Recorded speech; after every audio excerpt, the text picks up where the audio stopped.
Mheshimiwa Mwenyekiti, karibu. Hapa tupo ndani ya Ziwa Basutu Gang. Na hapa ndio kwenye chanzo chetu cha maji cha mradi wa maji Basutu Gang. Mheshimiwa Mwenyekiti, mradi huu una vitu mbalimbali vya moja ni ujenzi wa chanzo ambapo ndipo tulipo. Hii tumesimama kwenye floating barge, lakini kwenye chanzo chetu tumeweka pampu iko hapa unayosikia inaunguruma. Lakini hii pampu ina uwezo wa kutoa lita 30,000 kwa saa. Lakini tuna tenki la maji ambalo tumelijenga liko hapa mlimani. Juu kabisa ya mlima kwa hapa tulioni, lakini njia rahisi ni pale tulipokuepo, tunapita tunaambana na mlima tunalikuta. Lina ujazo wa lita 200,000. Lakini pia Mheshimiwa Mwenyekiti, mradi huu una mtandao wa bomba wa kilomita 29. Zote zimeshalala chini. Lakini pia Mheshimiwa Mwenyekiti, kwenye mradi huu kuna vituo vinavyotakiwa kujengwa ni vituo 26. Mpaka sasa hivi tumejenga vituo 21.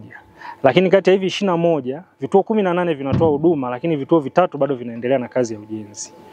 Mheshimiwa Mwenyekiti, mradi huu bado hujakamilika, tunategemea kukamilisha mwezi wa 8 mwaka huu. Mheshimiwa Mwenyekiti, miundombinu ya maji ambayo inatengenezwa kwenye maeneo kama haya ni gharama kweli na inahitaji utaalamu kweli. Kama ambavyo nyenye mnaona, yani hata jinsi ya kuelezea maji hapa kujaje ni kazi kubwa. Sasa mkiruhusu watu hao wanaingia humu wanavua, watu wanaingia wanafanya hivi, lazima patakuwa pana changamoto kubwa sana. Kwa hiyo ni afadhali tuendelee kupokea maji yanayotoka kwenye mlima ya mvua, kwa sababu serikali tuna mpango wa kuweka chujio kwa ajili ya kuchuja maji. Tutaendelea kuhifadhi maji kuliko kuruhusu shughuli za kibinadamu ziendelee. Lakini pia kama alivyosema nani mtaalamu hapa engineer, hii ni sehemu hatari kidogo kwa binadamu. Yaani sio kibakuli, hiki ni kikombe. Sahihi, kikombe. Kwa sababu unajua kibakuli kinakuwa kina kama hivi kidogo, yes, lakini hiki ni kikombe kilichokaa hivi kabisa. Kwa hiyo si sehemu salama sana kwa ajili hivyo. Lakini Mheshimiwa Mwenyekiti, mradi huu wa maji pia ni wa muhimu. Ukiona distance tuliotoka mjini kuja huko, utaona namna gani ambapo wananchi wa huko kwa kweli wana uhitaji mkubwa wa maji. Na huu ni moja kati ya mradi mkubwa. Mradi huu una thamani ya zaidi ya bilioni 1. Kwa hiyo sio kazi ndogo. Tunamshukuru sana Mheshimiwa Rais kwa kweli, Daktari Samia Suluhu Hassan. Kipande hiki mama ametuliwa ndoo kichwani. Mkuu, hongereni. Asante sana bosi. Tunazidi kuamini kwamba nchi hii yetu imepewa upendeleo na baraka kubwa sana na Mwenyezi Mungu. Eneo hili la ziwa hili la Basutu Gang ni kivutio cha pekee, lakini maji yaliyopo humu ni mengi. Kwa hiyo kama tutayatunza na kuyatunza haya mazingira yanayozunguka hili ziwa, itakuwa tumefanya kitu cha maana sana. Kwa hivyo serikali inafanya kazi kubwa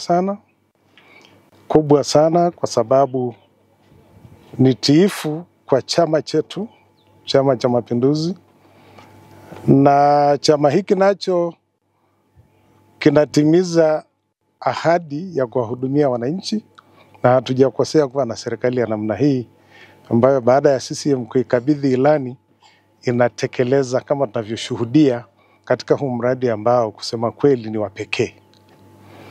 Utaalamu uliotumika hapa mimi nauona ni wa hali ya juu sana. Unafanywa na vijana wetu wa Kitanzania kama huyu alivyotuwasilishia taarifa hii. Wananchi wa Tanzania wa hapa Manyara, tuzidi kuamini kwamba chama chetu kiko imara, kinafanya kazi na serikali yake, tumeshikamana kwa ajili ya wananchi hawa ili maisha yao yawe bora zaidi na maendeleo yapatikane.